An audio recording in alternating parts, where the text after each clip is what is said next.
Good morning and welcome to West Coast Grandma. As far as gardening, want to save money? This is the time to do it. Start collecting seeds. Fall has arrived, things are starting to turn, flowers are drying up, and today I'm on a mission to get out and collect seeds. I'm heading around my yard. I just take with me a bunch of aluminum trays and I'm just going to start filling them up with seeds and take them back into the house to dry out. Saving seeds can be simple. It's a little difficult with some seeds in the garden, in the vegetable garden, but as far as flowers and things like that, it's pretty simple to save seeds and they still cost a fortune. Zinnias are a really simple flower to collect seeds from. I'm just going to show you right there. See that one? It's dried up. All I'm going to do is pop that head off and then I will show you where the seeds are. As I move around this pot, I also see some calendula seeds. And there they are, all dried up. They are so easy. You're just basically going to grab them and pull them off and we'll put them in a different trays. There we have another pot, and my other favorite seeds to collect, because they still cost a lot, is marigold seeds. Now I deadhead them all summer long to keep them coming, but at this time I start to leave them and let them kind of dry up. That way they're easy to collect the seeds. It's actually as easy as just going to the seed head and pulling it off, and there they are. A little bunch of marigold seeds, they just need to be dried out. I also have another calendula here, and again I'm just going to pull up on it. There's some calendula seeds. So I'll add those to my collection. And while I'm here, I'm just going to grab a few more marigold seeds. And you know, you don't need a lot, but they still cost a lot to buy them in the store. So there we have a whole handful of marigold seeds. Here I have another bunch of calendulas. And again, I'm just going to pick this right off. And there is my handful of seeds. Yeah. Here I just want to show you a zinnia, how easy they are. So I'm just going to pull the head off the zinnia. See how it's just dying off. You can wait till they dry out a bit more, but here you can at least see that it was a pink one.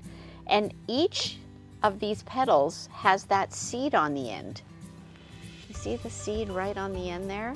Now you can leave them attached to the petal, or you can just, when they dry out, you can just use your thumbnail and just break it off.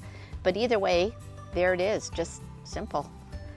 And again, see how they are just on the end there. You see those little seeds? There we have alyssum seeds, and those I just leave. If you just let them dry up, they just fall right into the pot and they come up all by themselves next year. The same with lobelia. I always get some lobelia plants growing because I just kind of try to leave the plant to dry up, and before I pull it out, give it a shake, and they usually just fall in the ground and reseed. And here I have my jungle of basil. These are super easy seeds. I just pick as much basil as I want, and then I just leave the plants, and they get that little flower on the end. There's one starting to form right in there. And they just grow and get long and form little flowers on the end. I just leave those, and when they dry out, I take them and shake them all out onto a tray, and I have hundreds of basil seeds. So they're very, very easy to collect. These are all my seeds that I've just started. I'm going to go put them out in my garden pretty soon. I grew a bunch more basil just because it'll keep going in my greenhouse. Oh, there's Riker. Hi, Riker. Anyway, I have some spinach, daikon, radish, lettuce. I think that's about it. Oh, and some bok choy. We will get a good harvest from probably all of these. And here I have another little patch of zinnias.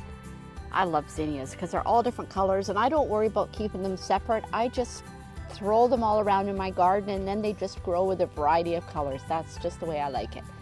So there's one there. See how that's ready to just take that seed head off? See, there's the seeds right on the end. I'm going to pull that seed head off. There's another one there. We're going to take those off. Some of these are still really pretty. I'm going to leave them. I'll come back out another day, maybe in another week or so, and I'll grab some more. Just keep adding them. These ones are ground cherries, and they're pretty simple. I'm going to reach in, and you know ground cherries you eat once they fall on the ground. So there it is, and this just turns into a mass of seeds if you just leave it on the ground. And these are all reseeded from last year. So you take the outside casing off, and there's your ground cherry all ready to eat. So there's a few of them all underneath here. Like I say, these all just came up themselves. I just left the little berries and they dry up, and the seeds are all on the ground and they just come right up again. So there's lots of other plants that just reseed themselves. Another one is borage. That's the one with the little purple flowers that taste like cucumber. They're edible. They reseed all over. Once you have the seeds one time, you're good to have borage forever. So borage, alyssum, a lot of these will all just reseed. It's kind of fun then in the spring to see what's going to come up when you just leave some of the seeds in the ground. So last year I got seeds for these. It's called lion's mane. I thought they'd be kind of cool, but as it turns out, they are the most thorny, prickly things. And with all the grandkids running around, I kind of pulled them out, and you know, they just keep coming up. So it just goes to show sometimes when you don't want things to keep growing, they do. Here I have nasturtiums. These are variegated nasturtiums, which I love, although I don't plant a ton of them because they are prolific and the seeds spread everywhere. But here's the seeds. See all these little, they look like peas. And as they dry up, there you've got your nasturtium seeds. So one plant is all you need. You'll have tons of seeds, so don't buy nasturtium seeds. Here I have a plant of green onions they have been in my garden since last year, because onions, to get seeds, you need them to be in their second year. But see that big seed ball on the end? All the little black things inside are all seeds. So I just need to cut this off and shake it over a dish. So I'll just cut this off here and I'll show you how easy it is. Mind you, have to have the room to have let the onions in. I can hear them dropping already. Hear that? Those are just all onion seeds falling out of there. Is that not easy? Why buy onion seeds? This is my Korean basil. This is the one that I was so excited about this year. I'm using it to make my tea blends for the winter. It's very licoricey. And my seeds I got from a friend. They just let these little flowers dry up, and he just gave me a bag of the flowers and I planted them, and I didn't have to buy those seeds. So that was perfect. I love this. I have a whole jar of it all dried, ready for the winter. So I love yellow calendula. They're beautiful, and these are the ones you can throw in salads. They're all edible. And again, here's one of the flowers that has gone to seed. So, and you just pull it off, and it just breaks all up, and the seeds just fall out. Yeah, these are so easy to collect. There's a few more over here. And there, we have a whole handful of yellow calendula seeds. Here I have so many beans. These are my Blue Lake pole beans, my very favorite. I'm gonna go through and pick enough for us to have a meal or two, and then I'm basically just gonna leave them to go to seed now. Look at in there, like there's just so many, and they're massive. So those are the easiest seeds. Any of those seeds, peas, beans, all of them, you just pull the seed out when the pod starts to dry up, let them finish drying, and you've got seeds. And the price is right. Okay, I've got all my seeds in the house. Here's my containers that I just picked.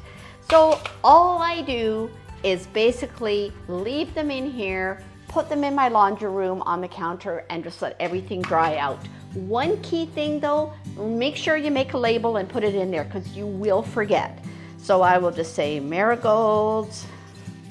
I just take it on a little piece of paper, and I just throw it into the container like that, so that I know, because I know from experience I'll forget. Once the seeds have all dried out, I do go through and pick out, you know, like some of the flower seeds, try to clean it up a little bit, And then I just buy these little bags from the dollar shop. They're just small Ziploc bags. You can get a few different sizes. I label them with a felt, what they are and the year, and that's it. Once they're dry, they go in bags, and then next year you can just scatter them, and you've done a good job of saving money and have some beautiful flowers all at the same time. So hope you've enjoyed this video. West Coast Grandma is signing out. By the way, please subscribe and like my channel. Thanks. Bye-bye.